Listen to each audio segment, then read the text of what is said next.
Halo guys. Halo. Jadi selamat datang di podcast singkat kami. Kami di sini akan mengulas tentang podcast dari Mata Najwa yang bertajuk Susahnya Jadi Perempuan. Nah, kali ini aku nggak sendirian aja, aku ditemani oleh beberapa rekan aku. Silakan.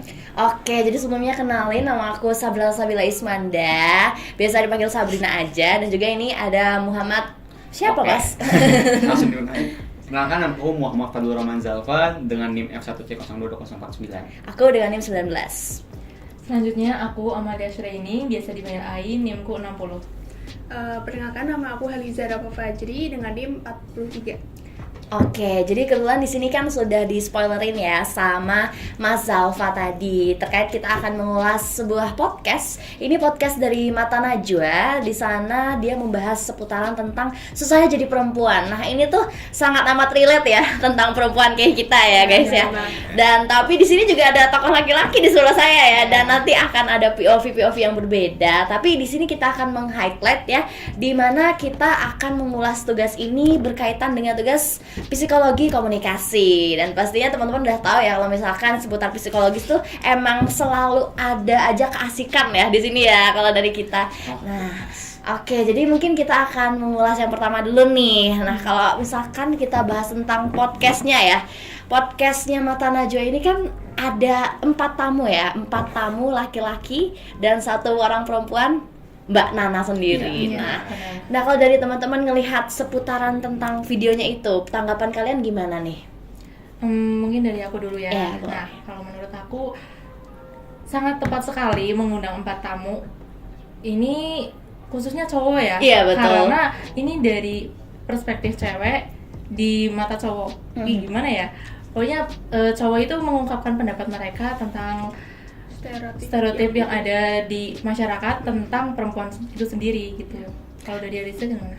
Kalau dari aku sih itu juga diundang 4 laki-laki itu kan, tapi dengan background yang berbeda-beda gitu. Setuju banget. Jadi akhirnya tuh punya pandangan sendiri-sendiri gitu atas background itu tadi yang beda-beda.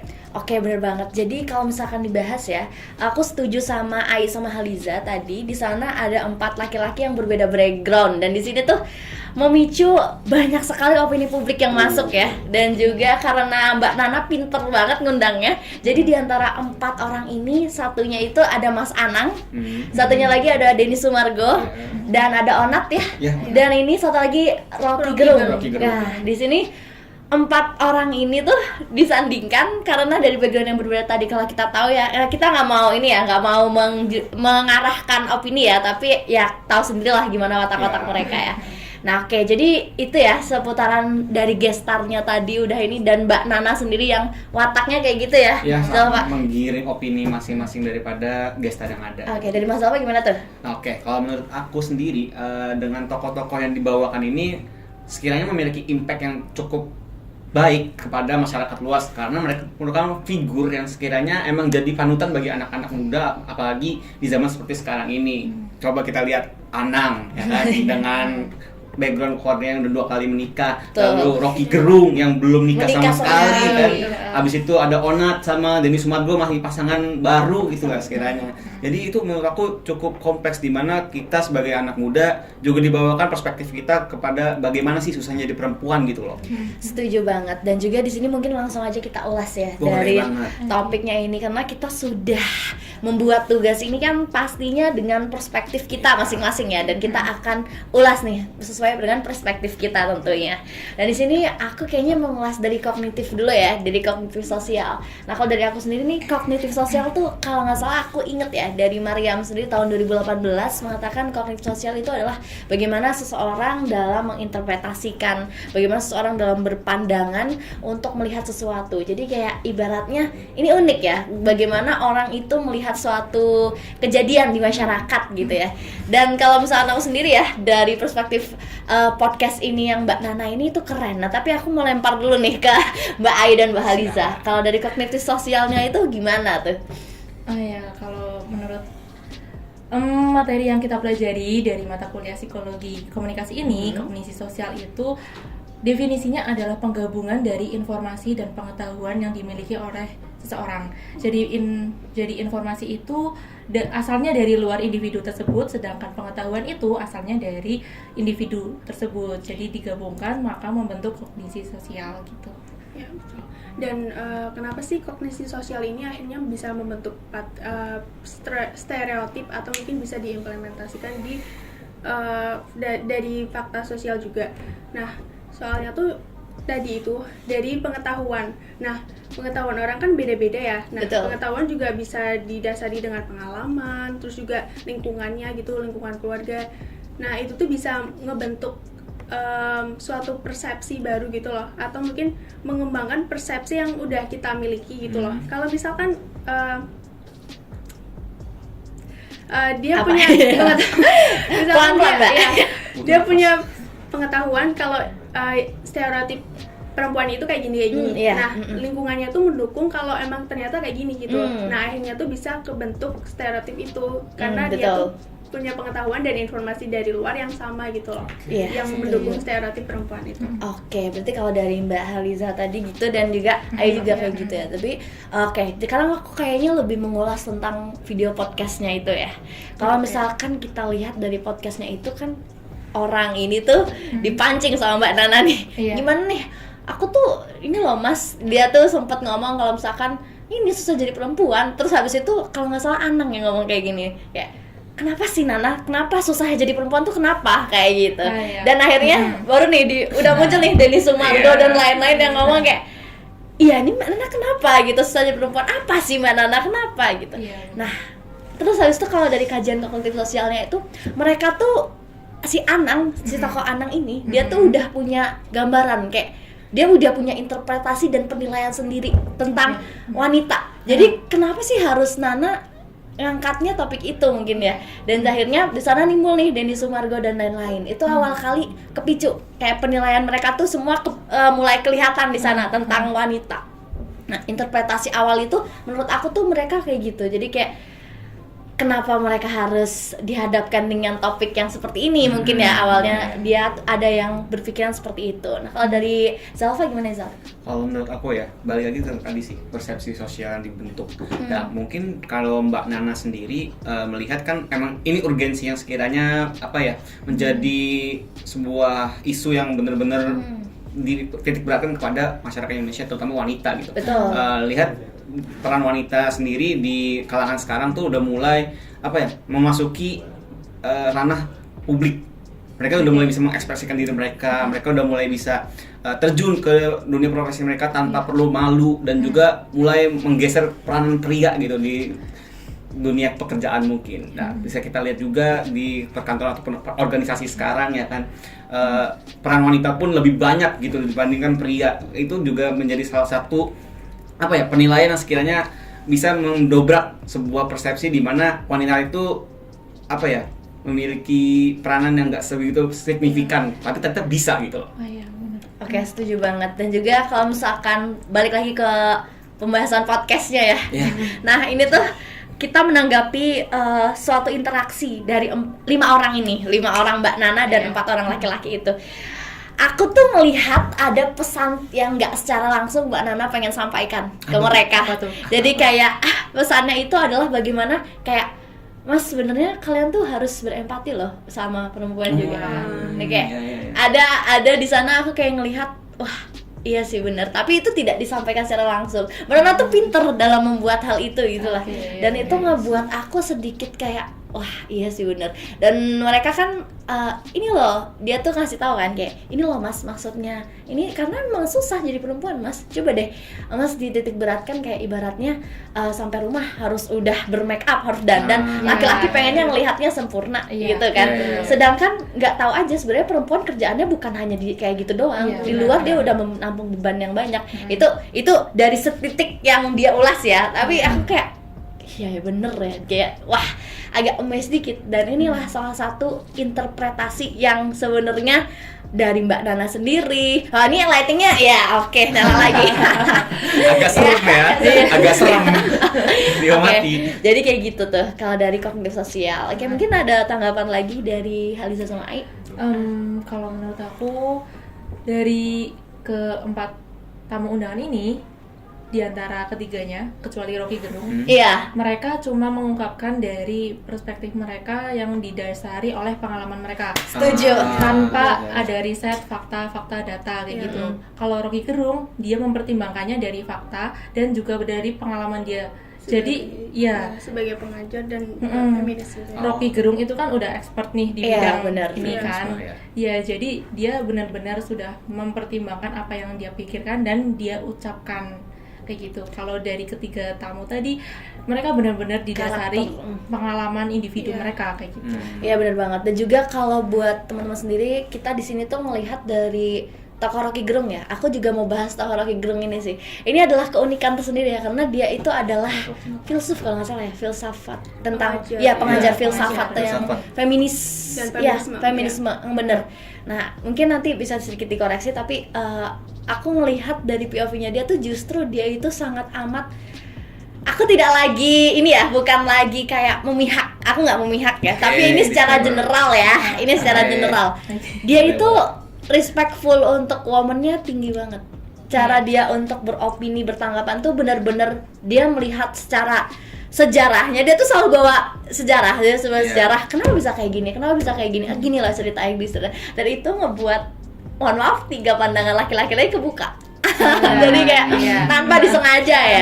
Iya. Jadi kayak itu adalah suatu perspektif yang luar biasa sih kalau menurut aku dari si Rocky Gerung. Dan mungkin nah ini nih, kadang tuh Rocky Gerung diiniin sama mereka tuh, iya mas kan kamu belum merasakan, kamu tuh belum merasakan menikah mas gitu. Iya. Nah oke, tapi dia tuh nggak mengelak itu gitu loh. Jadi ya kayak iya emang belum merasakan ya, justru tapi melihat kalian yang ya mungkin terus Udah kayak gitu lah. terjun duluan. Iya, jadi dan dia tuh justru menurut aku ya, dia tidak menikah tapi pengalamannya dia tuh udah kayak seperti menikah dan Iya lebih bisa Paham iya tentang mau wanita paham gitu. tentang ini.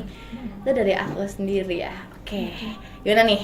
Udah mungkin kita udah banyak banget gak ya ngelas tentang itu tadi kognisi sosialnya ya. Iya. Oke, ini kayaknya dilanjutin apa nih habis ini Mbak Haliza sama Mbak Ai? Selanjutnya kita bakal ngebahas apa aja stereotip yang dibahas Yang dibahas di podcastnya Mbak Najwa. Nah, itu. ini unik nih. Iya, Nah, iya. kebetulan akan ada tokoh laki-laki ya di sini Iya. yang akan menanggapi. The one and only. Iya, jadi stereotip yang pertama dibahas Iya. itu perempuan harus menikah di usia tertentu. Oke, I see. Menurut dari POV laki-laki yang ada di sini nih, apa coba? Oke, menurut aku pribadi ya tentang stereotip di mana wanita mesti nikah misal di usia muda gitu, Iya. 25 lah patok. Ini sebenarnya kalau menurut dari video yang diulas merupakan sebuah stereotip di mana hal ini udah nggak berlaku lagi sih menurut aku. Karena kenapa? Wanita-wanita sekarang kan seperti yang kita lihat, itu mereka bisa memfokuskan diri mereka dulu ke bidang-bidang tertentu, misal ke karir mereka atau mereka mau membentuk citra mereka terlebih dahulu biar sekiranya nanti pas berumah tangga mereka udah tahu mau kemana-mana. Jadi ini tuh kenapa ada stereotip ini? Menurut di dalam ulasan video tersebut ini terbentuk karena adanya doktrin dari orang tua mereka gitu, dari masa leluhur mereka. Sekiranya kalian tuh harus nikah di umur segini. Itu secara turun-temurun diberikan kepada anak cucu mereka, ya sekiranya itu menjadi sebuah doktrin dan juga menjadi persepsi sosial gitu. Bukan persepsi, stereotip. Sorry. Iya. Nah, jadi stereotip di mana hal ini tuh di era sekarang ya udah nggak berlaku lagi menurut aku. Oke, tadi aku sedikit meng-highlight ya, kayak kamu bilang kalau misalkan udah nggak berlaku Iya. lagi, udah nggak Iya. berlaku Nggak lagi. berlaku. Oke, apakah ketidakberlakuan ini itu sudah mengeneralisasi di kaum laki-laki semuanya?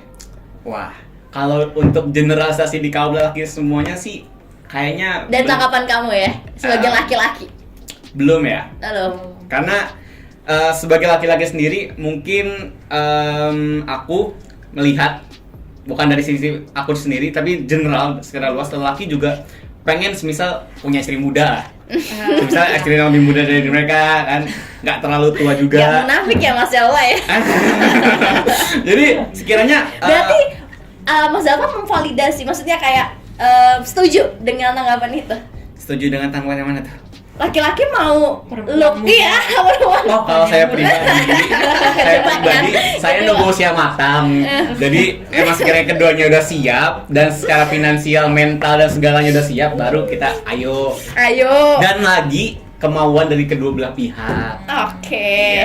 Oke deh, oke. Ini balik lagi ke stereotip ya. Kalau bisa di zoom out ya. Oke, jadi kalau misalkan aku sendiri melihat stereotip ya, ada sebuah tanggapan ahli ya di sini. Kalau nggak salah ini tanggapan ya dari Nur Khalifah ya. Ini agak sedikit ngelihat karena aku juga tidak mau salah dalam mempersepsikan suatu pandangan ahli. Tapi kalau dari kesimpulannya, aku menarik dari Nur Khalifah ini bilang kalau misalkan stereotip itu adalah sesuatu yang dibentuk dari individu dan endingnya akan menimbulkan diskriminasi.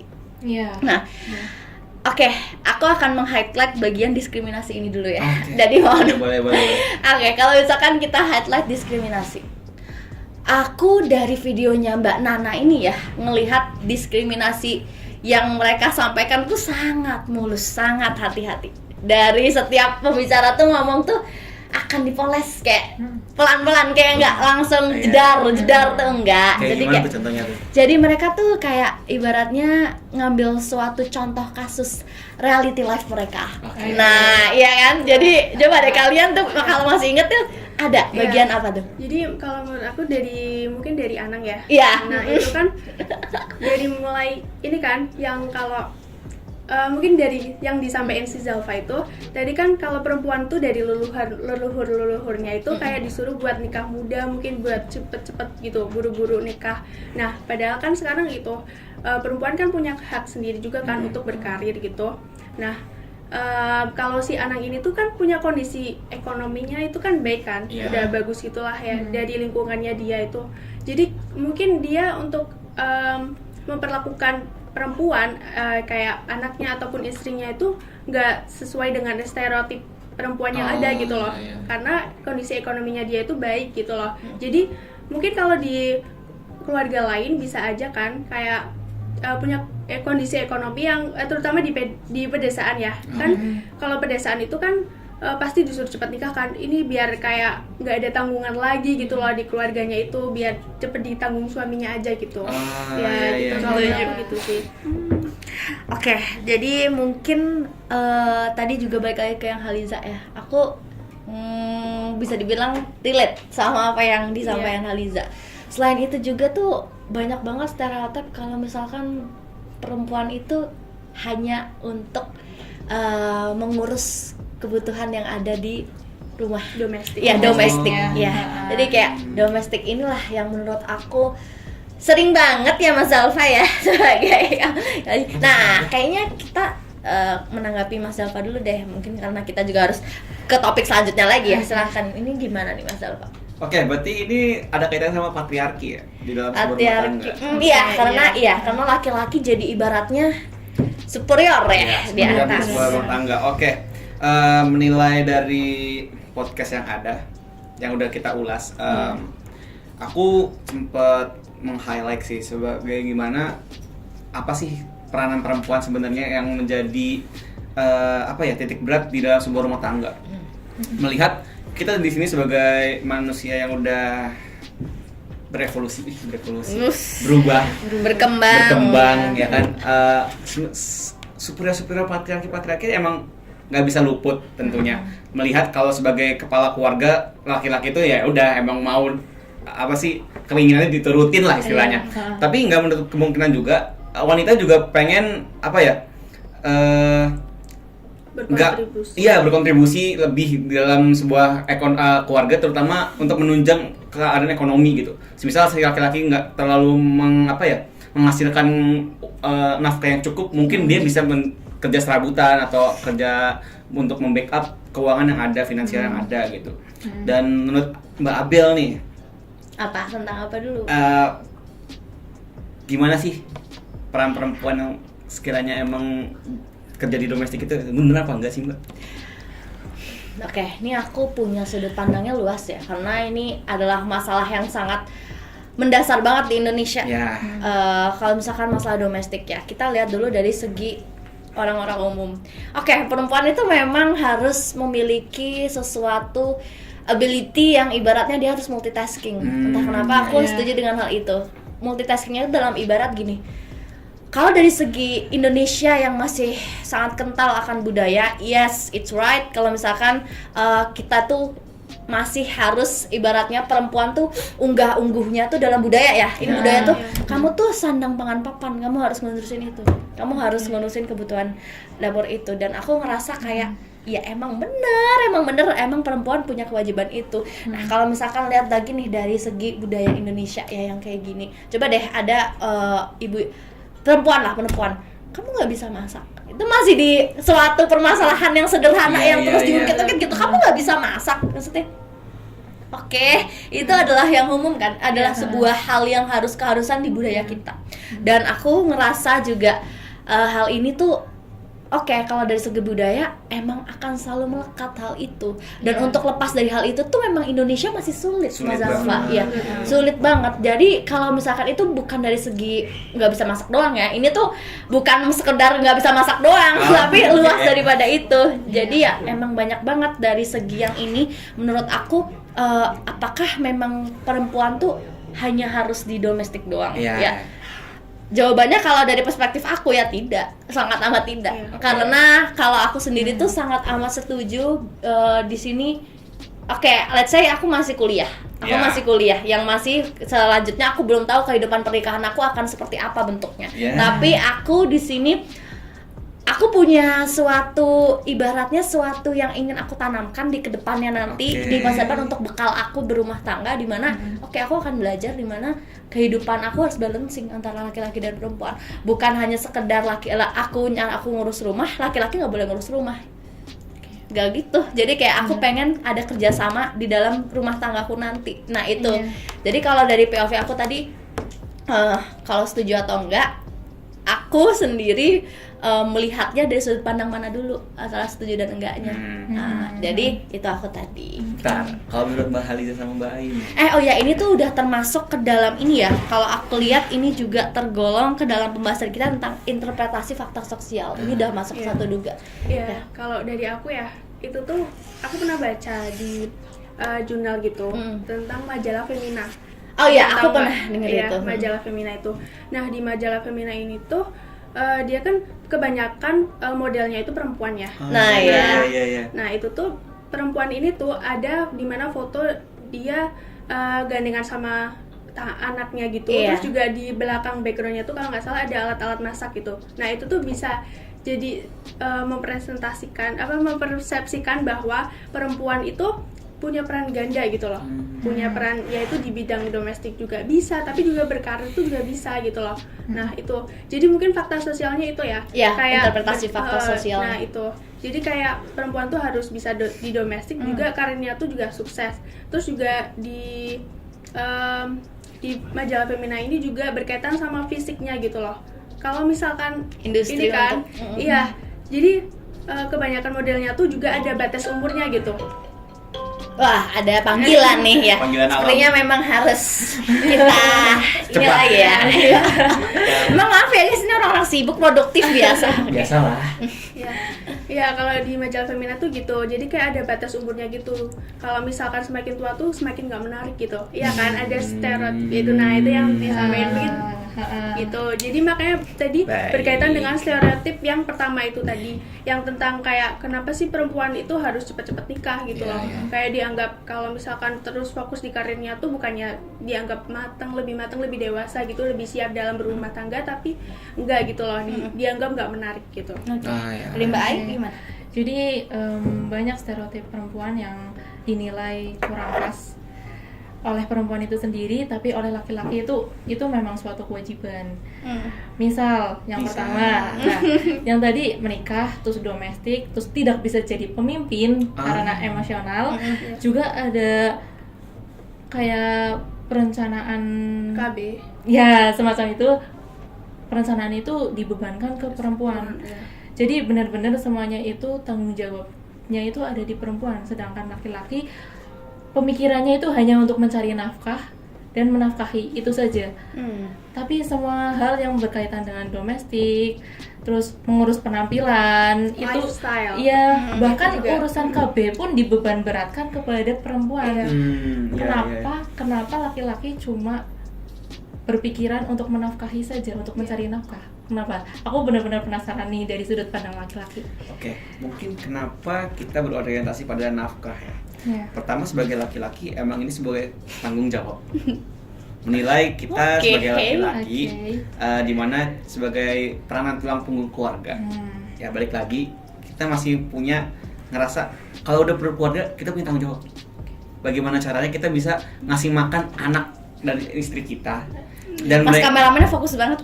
Nah, dan gimana caranya juga kita sebagai kepala keluarga bisa make sure mereka itu ya udah aman, sehat, dan apa ya, kita juga senang lah sebagai kepala keluarga nantinya kalau misal anak istri kita terpenuhi gizinya ataupun kesenangannya, dan kita pun sebagai kepala keluarga nantinya jadi gimana ya, nggak perlu memikirkan hal-hal lain di luar itu gitu. Semisal anak istri kita kurang makan, kita jadi mikir kan, duh ini tabungan sisa segini, aku anak istri makan apa besok ya, tuh tabungan sisa segini, anak istri besok kasih apa ya buat mereka seneng gitu. Jadi kita tuh sebagai laki-laki ya udah pasti mikirnya kesenangan keluarga kita. Kita cenderung menitik beratkan semuanya ke keluarga kita ketimbang ke diri kita pribadi gitu. Oke. Ini tuh agak sedikit relate sama pembahasannya Anang pada Denny Sunargo ya. Kalau nggak salah aku inget, dia tuh sempat jawab juga tentang yang mirip sama kayak gini. Ini Anang deh kalau nggak salah, lupa ya. Pokoknya nanti dikoreksi lagi ya.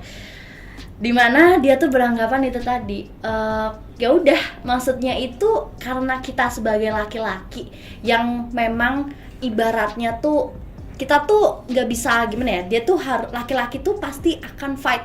Jadi kayak emang punya jiwa yang fight.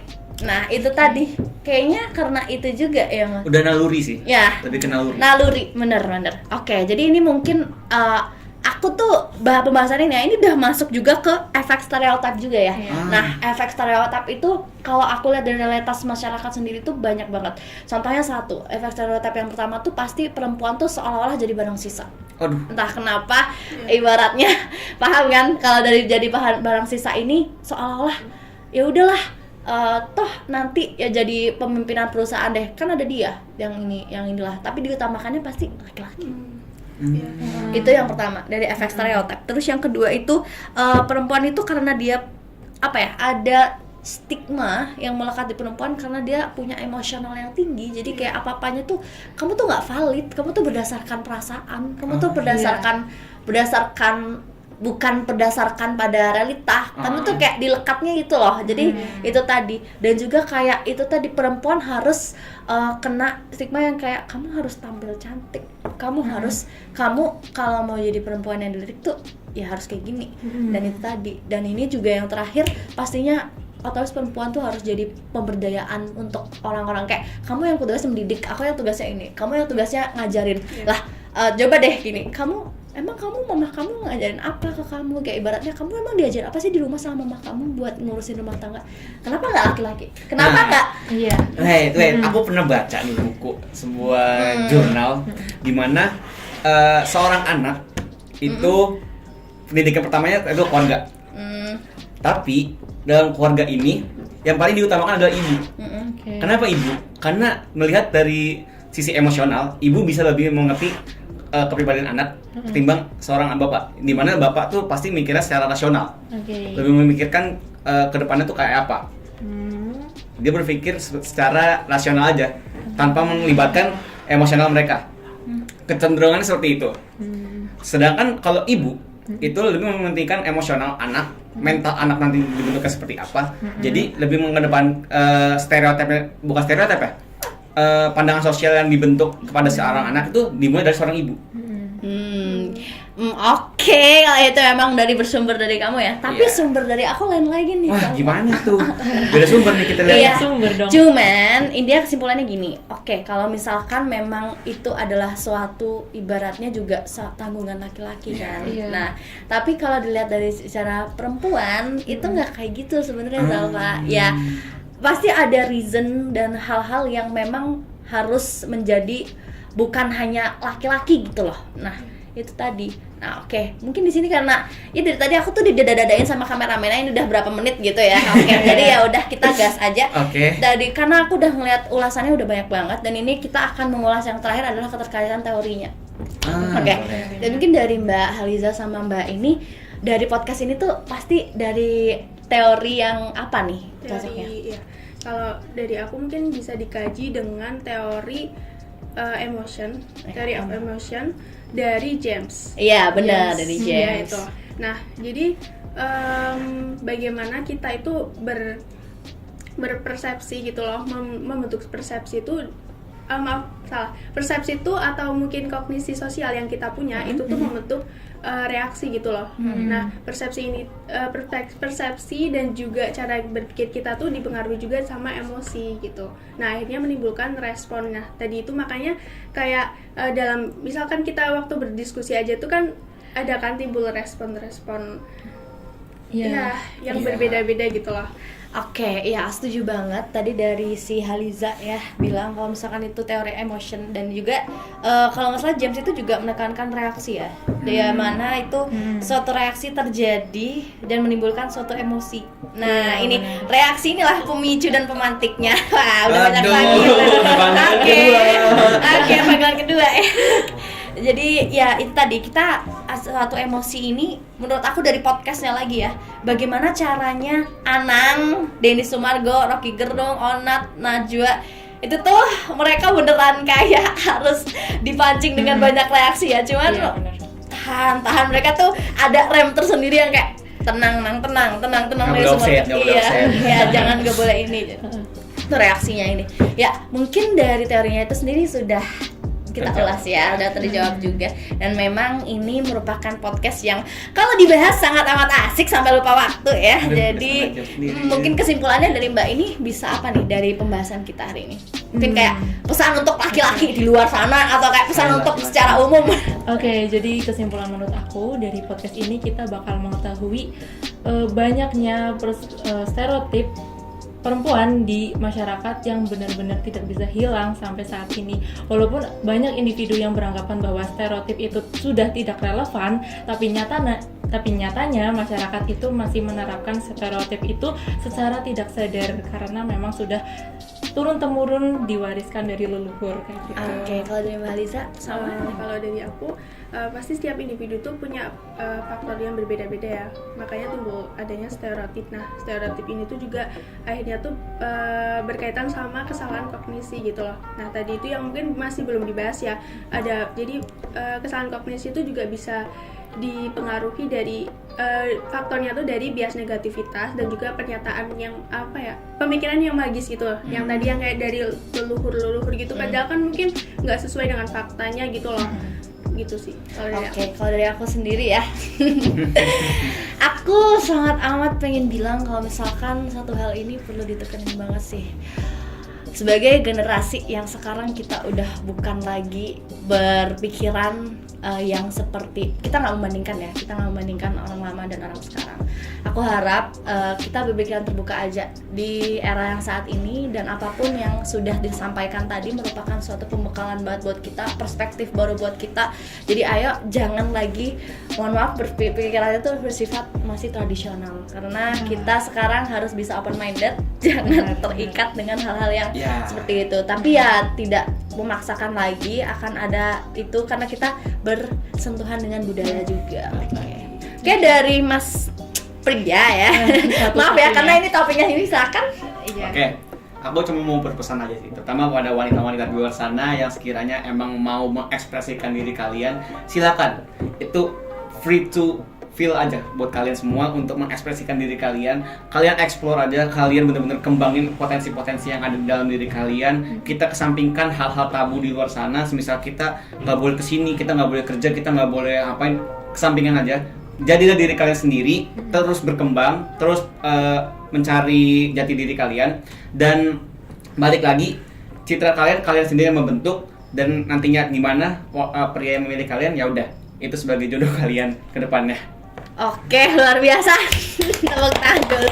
Ya, oke, mungkin sekian merupakan pembahasan kita dari perspektif kita. Jadi ini bukan sesuatu yang ingin kami menggiring, ini hanya sedikit opini dari kami, dan juga semoga apa yang kita sampaikan di sini bermanfaat untuk menambah perspektif dan membuka sesuatu hal yang baru. Dan semoga untuk teman-teman jangan baper-baper ya. Kita di sini diskusi fun-fun. Mohon maaf kalau ada kesalahan yang disengaja atau tidak. Dan sampai jumpa di lain diskusi selanjutnya. And see you. Guys. Bye-bye. Thank you so much.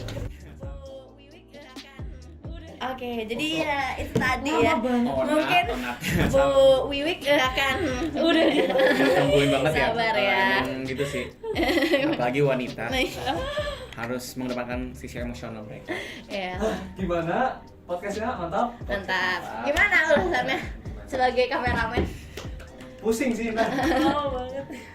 Tapi seru. Emang sebenarnya itu sejam cukup, ini bisa sejam. Oh, dilanjut. Iya. Tapi kan Cuman beliau udah ada panggilan. Dia udah tadi Udah udah panggilan. panggilan kedua. dua kali loh. Udah 2 kali panggilan. Udah tiba.